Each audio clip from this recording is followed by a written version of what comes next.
खुलुमबाय बयनिसिमबो आंनि अननाय आरो सिबिनायखौ आंनि गोसो गोरबो सिंनिफ्राय बयनिसिमबो जासिहरनाय थाबाय। गिबियावनो थाम्बनेलाव थानाय बायदि खोथाफोरखौ आं रायजो राजाफोरनि खाथियाव फोरमायहरगोन। रायजो राजाफ्राबो अननानै गावनि बेसेन गोसा समखौ 5 मिनिट टाइम होनानै खोनासंलाङोबा आंनि गोसो गोरबोआव गोजोननाय मोनगोन। दिनैनि बे समाव आं सावरायगोन रायजो राजाफोरजों भिडिअखौ जोबजासिम खोनासंलाङोबा एसेबाबो बुजिगोन आरो अननो ओंखारगोन। फंबाय बेंज्लाया गावनि चेनेलनि थाखाय आंनि चेनेला देरनांगौ, आंनि चेनेलखौ बयबो नुनांगौ बेखौ देखायाखै। नाथाय बे आदा आरो बाजै बे नानिमोनखौ मा खालामदों, जोंनि बर' हारिनि गेजेराव बयबो नुथों आरो माखासे इउटुबारफ्रा जोंनि बर' निउसफ्रा बयबो रोंनानै थानाय खना खनला साफा सानै सेंग्रा सिख्लाफोरखौ देखायथों आरो जोंनि बुहुमनि बर'फ्रा बयबो सोलोंथों होननानै देखायदों। बेखौनो जोङो बे फंबायखौ जों हाजारबार खुलुमनांगोन आरो बे आदा बाजैखौ खुलुमनांगोन। बिनि थाखायनो आं खावलायो, आंनि बुंनायाथ' गोरोन्थि जाखाबाय। जोंनि बर' मोजां इउटुबारफ्रा खेला देमालि रोंनायफोरखौ देखायोब्ला, सोरबा कालसारजों बजबनानै थानाय जिखुनु जाया लेखा गोरोंफोरखौ भिडिअ खालायोबा जोंनि बर' हारिनि गेजेराव नाया। खान्दा खुन्दा अबेबा हटेलफ्राव जाला लोंलाफोरखौसो जोंनि मानसिफ्रा बांसिन नायो।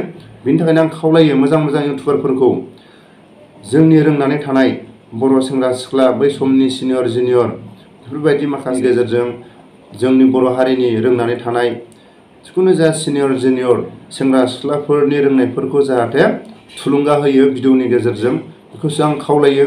दा जों नुयो सोरांबानो सोरबा फिसा इउटुबारफ्रा आंबो बेबायदि दामि जायगायाव थांनानै दामि आंबो ड्रेस पार्टि बायगोन नामा, मोजां बुस्थुफोरखौ अखा सखा जागोन नामा, गिदिर गारि सुरा जोङो बायनो हागोन नामा, बेबायदि मेगनाव सोरांबानो नुयो।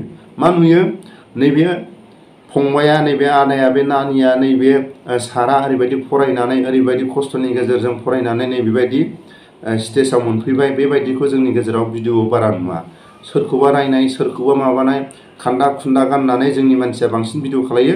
बेफोरनिफ्राय एसे जानगाराव थागोन होननानै आङो आसा खालामो। आंनि गोरोन्थिनि थाखाय बयनावबो बर' इउटुबारफोरनाव आं निमाहा बियो।